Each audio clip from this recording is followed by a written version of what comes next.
8 horas 32 minutos, nós já estamos de volta com um novo dia, na cobertura especial que a CNN faz desde ontem, quando nós recebemos aqui no fim da manhã a informação, pelo nosso horário, né? No fim da manhã, horário de Brasília, recebemos a informação de que o estado de saúde da Rainha Elizabeth gerava preocupações para os médicos. A família foi toda até a Escócia, onde ela estava, e no meio da tarde, mais ou menos entre 3 e 15 aqui no Brasil, foi confirmada a morte da Rainha Elizabeth, monarca mais longeva da história do Reino Unido, 70 anos de reinado, 96 anos de idade. Nós temos imagens agora do rei Charles III, ele já é o rei. O Diego estava me explicando agora há pouquinho, o Diego Pavão, que daqui a pouquinho vai conversar com a Stephanie Alves, que assim que o coração da rainha parou de bater, que foi confirmada a morte, imediatamente Charles deixou a condição de príncipe e passou a ser o rei Charles III. Aí a aeronave decolando, ele passou quase 24 horas ao lado da mãe, não se sabe se ele chegou a tempo de encontrá-la ainda com vida ou não. De qualquer maneira, ele esteve nessas últimas 24 horas, um pouco menos, com a Rainha Elizabeth, e agora, já na condição de rei, ele deixa o solo escocês e vai para aí. Essas são imagens agora ao vivo do Palácio de Buckingham. Vejam que já foram colocados alguns gradis ali para tentar minimamente botar alguma ordem na concentração de pessoas que estão por lá. São britânicos, são turistas que são levados ao Reino Unido por inúmeras atrações, evidentemente, e sem dúvida também a família real é uma delas. O conhecimento dos palácios, o conhecimento de locais históricos de Londres, de outras cidades importantes, fundamentais para a existência da família real como ela é hoje, tudo isso é sempre um atrativo turístico. Então, evidentemente, para além da população que hoje, dia 8 de setembro, acordou pela primeira vez em 70 anos sem serem súditos da Rainha Elizabeth, agora são súditos do rei Charles III, há inúmeros turistas que estavam por aí e se defrontaram com a notícia para eles ontem, já à tarde, de que o estado de saúde dela inspirava muita preocupação. Hoje é dia 9, não é isso? Exatamente, hoje é dia 9.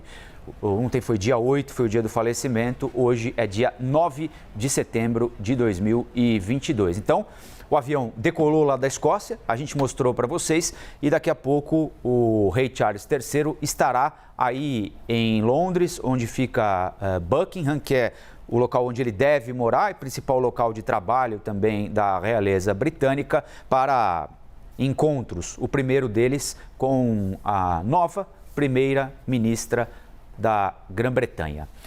Meu caro Diego Pavão e Stephanie Alves vão seguir nessa cobertura aqui com a gente, que eu ressalto, está sempre em parceria com a CNN Internacional. Nós temos as nossas correspondentes lá em Londres, a Denise Odorice, a Mariana Janjacomo deixou Nova York, foi lá para Londres também, e contamos sempre com todos os nossos colegas, imagens exclusivas que chegam a você na CNN Brasil pela CNN Internacional.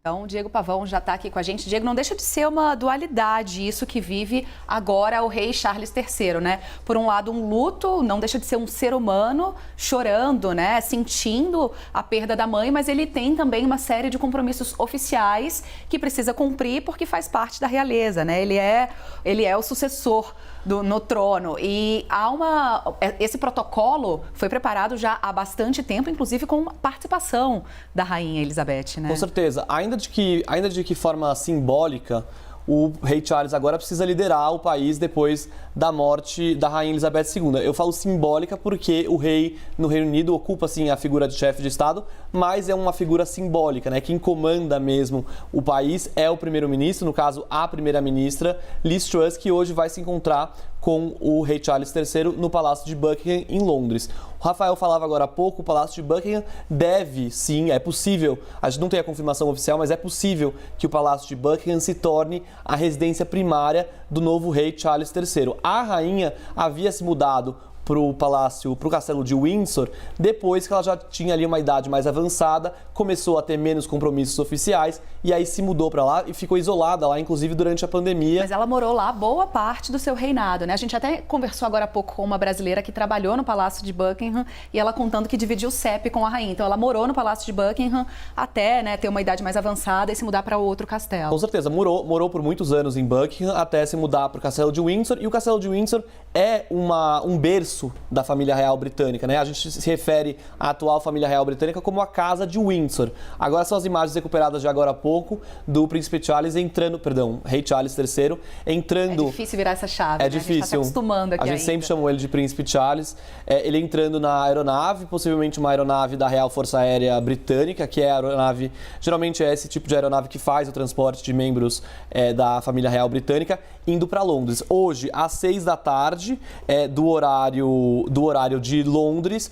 2 da tarde aqui no Brasil. 2 da tarde do horário de Brasília. O rei Charles III faz, então, o primeiro pronunciamento como novo chefe de Estado do Reino Unido. E amanhã ele é proclamado rei, Stephanie. Antes disso, ele tem esse encontro com Liz Truss, que deve acontecer em Londres também, né? Sim, ainda hoje. Seria a primeira audiência oficial dos dois frente a frente.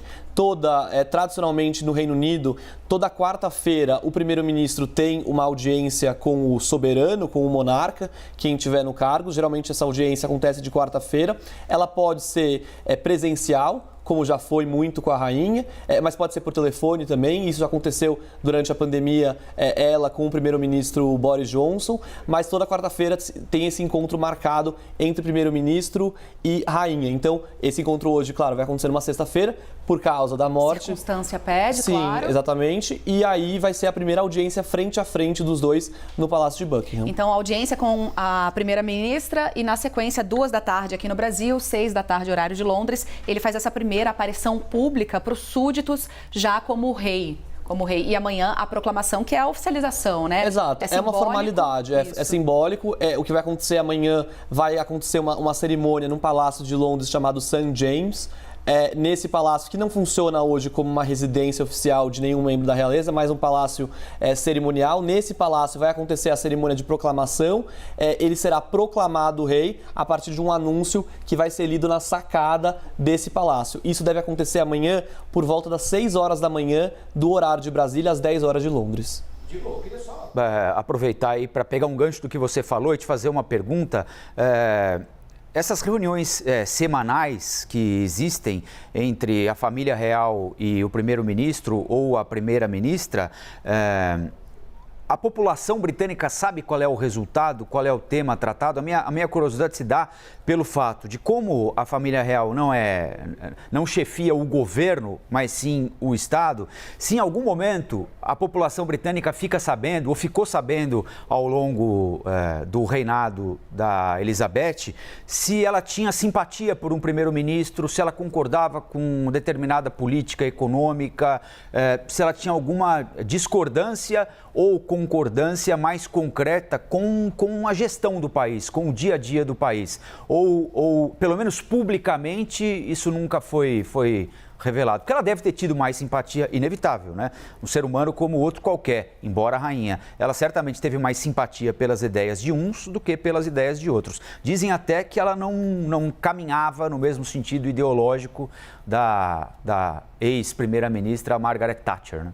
Pois é, essas são audiências totalmente privadas, nunca se sabe o que é falado lá dentro, é totalmente sigiloso, inclusive. O que se sabe é, toda quarta-feira, toda semana, o primeiro-ministro ou a primeira-ministra vai até o monarca, até o soberano, para passar algumas coisas, algumas questões do dia a dia do Reino Unido. Então, falar como está indo tal reforma na economia, falar como está indo, como vai ser uma viagem que o primeiro-ministro vai fazer, como está a relação com tal país. Mas num sentido de prestação de contas e de manutenção da institucionalidade. Exatamente. E além disso, o monarca do Reino Unido recebe praticamente diariamente caixas vermelhas com documentos em que ele analisa ali a situação do país, ele pode assinalar alguma coisa para perguntar para o primeiro-ministro quando eles tiverem um encontro pessoalmente.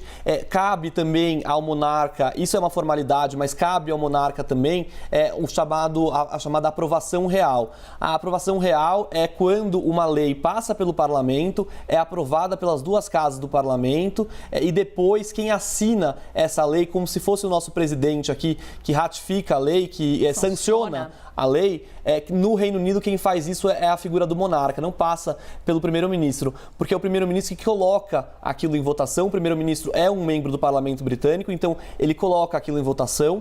A Casa dos Comuns é a Câmara que vai aprovar isso. Geralmente a Casa dos Lordes não vai tomar nenhuma decisão contrária a isso e a rainha vai seguir a mesma tendência, vai aprovar também. Muito difícil uma rainha ou um rei, por exemplo, não aprovar uma lei, não dar aprovação real para uma lei, porque isso ele ou ela estaria indo se expressando politicamente, o que tradicionalmente a monarquia não faz.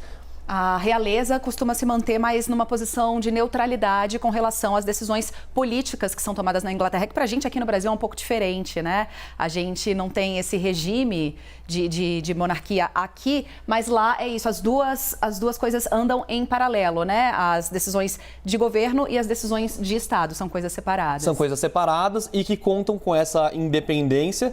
Ao longo dos anos, a Carta Magna do Reino Unido foi limitando o poder do monarca, né? Para que também havia a preocupação ali de que o monarca a história não se repetisse, o monarca se tornasse ali um tirano, por exemplo. Então, a Constituição do Reino Unido, que é chamada Magna Carta, mas que nunca foi escrita oficialmente, isso foi limitando o poder do rei. Hoje, o rei ou a rainha tem um poder quase figurativo mesmo, né? E também permanecendo neutro nessas situações. Diego, e a gente está vendo aqui agora imagens ainda do castelo de Balmoral, na Escócia, onde permanece, né, o corpo da rainha Elizabeth II, onde estava reunida toda a família real, os principais membros, aqueles mais próximos à rainha. O rei Charles III já deixou esse palácio. Agora há pouco a gente viu a imagem dele decolando da Escócia rumo a Londres, onde tem uma série de compromissos hoje, encontro com a primeira-ministra, esse pronunciamento que deve fazer, o primeiro pronunciamento dele aos súditos, né, que conhecerão agora quem é Rei Charles. E a gente vê ainda pessoas reunidas, né? É uma curiosidade, é toda uma comoção que causa tudo que envolve, né, a família real, seja na Escócia, seja na própria Inglaterra, né? As pessoas continuam reunidas ali. É uma curiosidade realmente da população. Com certeza. E isso está sendo visto em várias residências da família real espalhadas pelo país. Aí na Escócia, tem Edimburgo também, onde o corpo da rainha deve ficar num palácio lá na capital escocesa. No Palácio de Buckingham a gente já viu também. Em Windsor também. Windsor é uma residência muito importante para a família real britânica, como eu falava antes. A rainha Elizabeth II, inclusive, deve ser enterrada em Windsor, abaixo da Capela de São Jorge, existe uma cripta real, lá onde estão enterrados o príncipe Philip e os pais da rainha Elizabeth. E é em Windsor também, mas em outra parte da propriedade de Windsor, que é muito grande, é onde fica o mausoléu onde está enterrada a rainha Vitória e o príncipe Albert. A rainha Vitória, que é a tataravó da rainha Elizabeth e que foi uma das grandes rainhas que o Reino Unido já teve, né? Tudo no Reino Unido tem o nome de Vitória, tudo no Reino Unido é muito presente, assim como a rainha Elizabeth mesmo. Quem já foi a Londres, Stephanie, ou qualquer outra cidade do Reino Unido, pode notar que nas calçadas, nos hidrantes, nos postes, em vários lugares, existe a sigla ER. A sigla ER significa Elizabeth Regina. Regina em latim quer dizer rainha, também em italiano. Então existe isso em todos os lugares, praticamente todos os lugares na cidade, existe essa inscrição ER. Claro, muita coisa vai ter que ser mudada agora. As pastas, se a gente olhar as pastas que os oficiais do governo carregam, também está escrito ER. Muita coisa vai ter que mudar, porque tudo é em nome da rainha no Reino Unido. O governo é formado em nome da rainha, os ministérios são formados em nome da rainha. Inclusive, até uma curiosidade, a rainha Elizabeth II é a única pessoa no Reino Unido, ou era a única pessoa no Reino Unido, que não precisava ter passaporte nem carteira de motorista, porque esses documentos são emitidos em nome dela. Então, seria completamente inútil ela ter esses documentos, porque esses documentos são emitidos em nome dela. Ela emitiu o próprio documento, né? Como se ela assinasse ali a própria certidão. Exatamente. Tudo é em nome da rainha e agora vai ser em nome do rei.